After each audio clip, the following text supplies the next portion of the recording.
Namaskaram. Thank you very much for your support in encouraging and propagating Vedas along with us. Pariharam in astrology versus Vedas.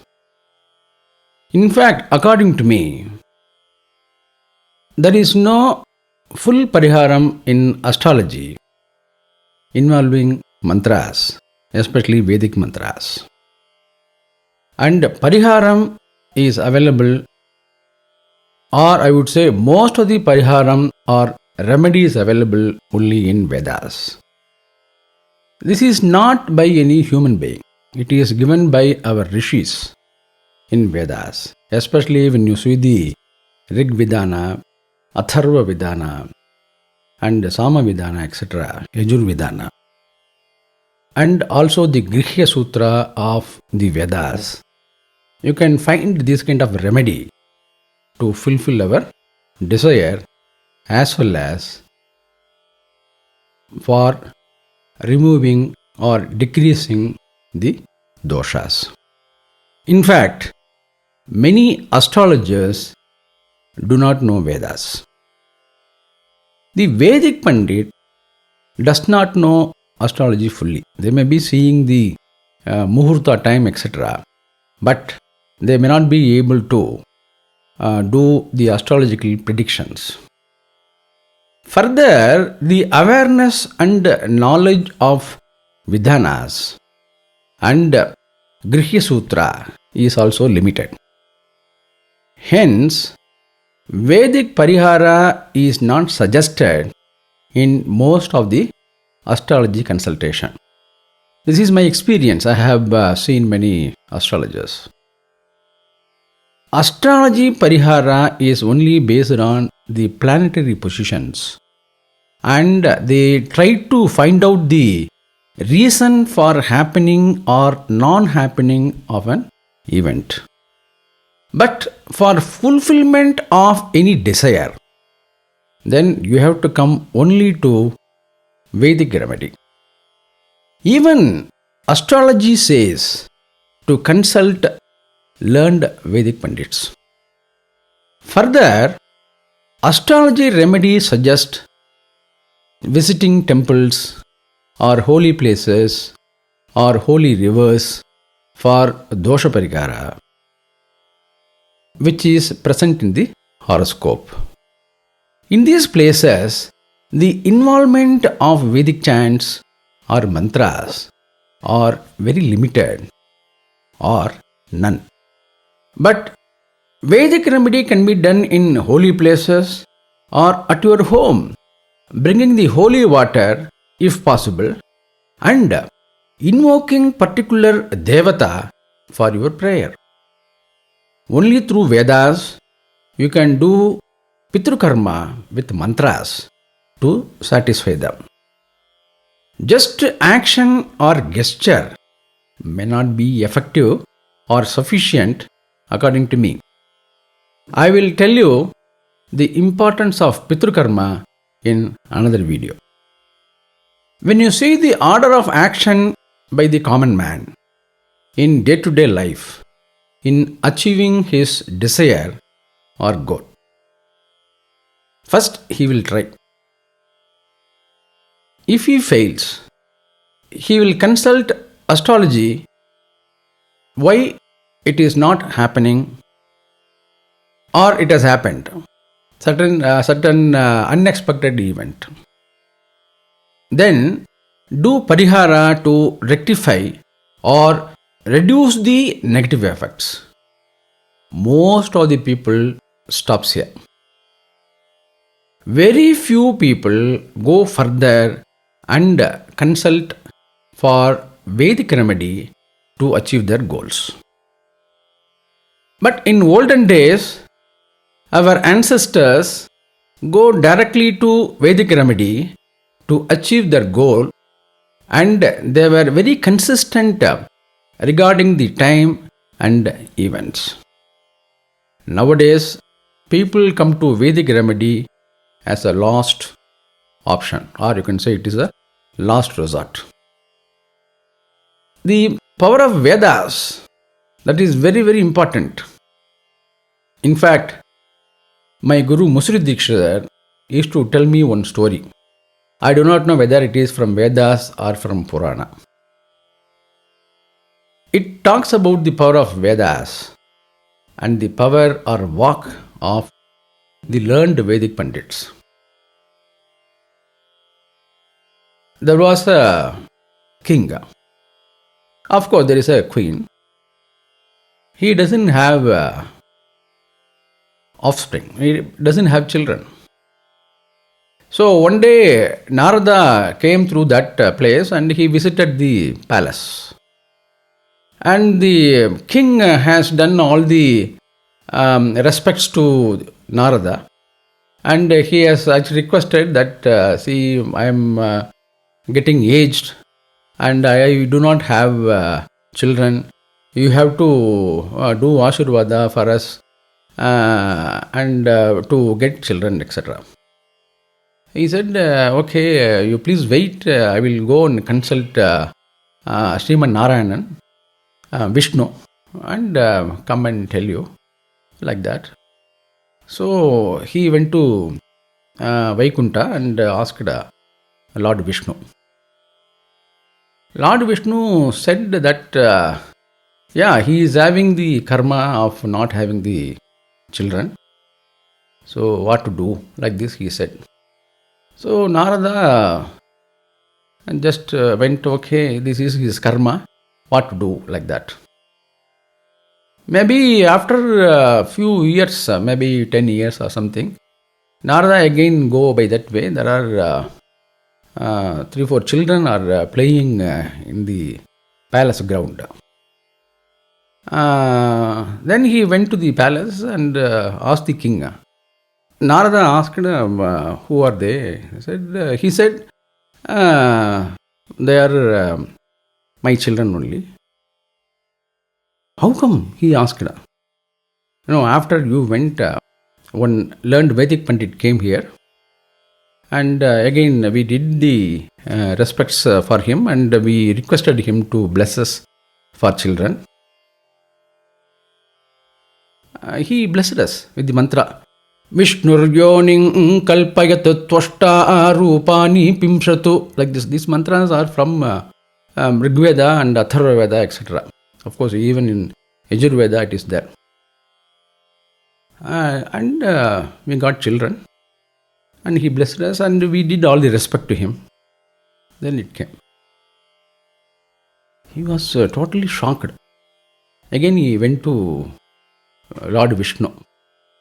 He asked, you said that it is his karma, he cannot have children.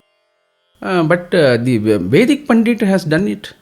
He said, when Veda says, I cannot do anything, the Vedic Pandits, the learned Vedic Pandits are having more power than me. And if they wish, it will happen. So, this is the power of Vedas. And the Vedic remedies are very powerful. And with our prayers, definitely we will be able to achieve what we desire. This is what I have gone through this in my experiences. Recently, many people have asked me, you are very nearer to the Mutt, etc., all the Mutt, etc., like this. To some extent, it is true. Even though I am not often or frequently going to the Mutts, but I am somewhere or other associated in the activities. And a very important event I will go. So like this, for example, recently for an important event, say marriage in our family, I wanted to give invitation to very few people. Normally invitation will put the names, So I thought because of limitations of time and my travel program, etc., I wanted to visit only 4 places. First one, my family deity, Varahor. So we wanted to submit the invitation to the Varahur Perumal. So I went there. So I had to drive from Bangalore to that place. Then next one is the boy family and girl family. And very importantly, normally in most of the family members, they will put the Acharya's name, and with that blessings only we are conducting the marriage, etc. So obviously, that Mutt is a very popular Mutt in Tamil Nadu. So I went to the Mutt with whom, with the Mutt I am associated, our families are associated. So I went personally with my family members, and they said that the Swamiji is not here. He is having a camp outside Tamil Nadu, maybe the neighboring state. So obviously I cannot meet the Swamiji. So I went to the previous Swamiji's Adhishtanam or something they say. So there I visited and prayed, and I said I want to meet the CEO, or you can say the Chief Secretary of the Mutt, to give the invitation, so that he can inform the Swamiji, who is out of station. And then I met the CEO. He is able to recognize me because we have, earlier days we have a good association with him, and he was very happy to receive us. And we also recalled our old memories. And then he said, no, we will, I will inform Swamiji, because anyway I will be talking to him daily. I will inform you. And very particularly we have mentioned that we will be conducting the Veda Sadas called Suresh Paddhati.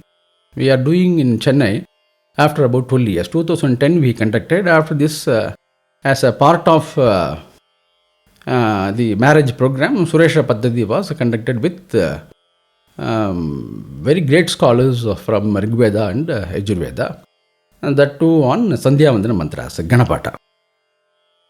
I told him Swamiji is very much interested in actually listening to this Suresh Paddhati, because he has told me many times about this.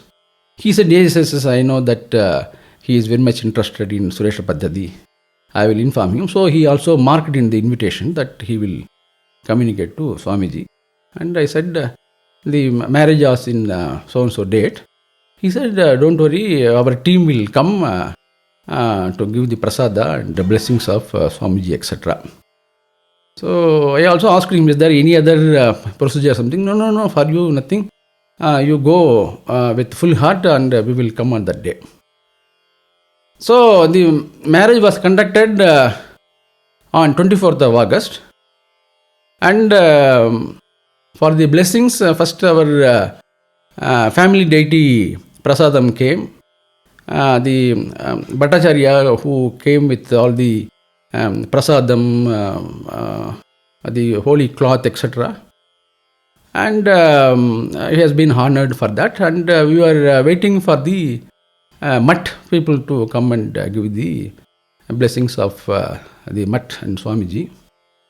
So many Vedic people, Vedic Pandit scholars, Vedikas are waiting, and we are all seeking where is the Mutt people. To our surprise, no one has come. All the Vedikas are waiting, and they are here and there searching for the Mutt people. No one came, no information. Then they got dejected actually. They said that you are doing so much to Vedas. In fact, that the CEO told me, you are doing so much to Vedas, and in fact, whatever we could not do, you are doing it to common people in propagating the Vedas. Swamiji is very happy about you, and we used to always remember your activities, etc. But shockingly, no one has come from the Mutt to give the prasada and blessings. And after that, I could see some of the irritation and agitation from the participant, and so many people has called me after that. I mean, they are all the well-wishers of me and well-wishers of the Mutt. They said that why this has happened, and you are so popular, familiar to Swamiji and the Mutt. But why they have not at all considered your request, and you went personally to invite them also like that. My request is, because I am getting so many calls from the well-wishers of the Mutt and of course me. Through this video, I am requesting them, don't get irritated or agitated. What is possible for me, I am doing it. What is known to them, they are doing it. That's all I could say. Don't get agitated or say irritated. And it is only for the good. Or maybe it could be a system error or something. That is what I could guess. So, with this request, I am saying that you do your activities, and you have to propagate the Vedas as per the teachings of the Swamiji, and you should get involved into the Vedic activities for the welfare of the state, of course, the benefit of your family members. Thank you very much. Namaskar.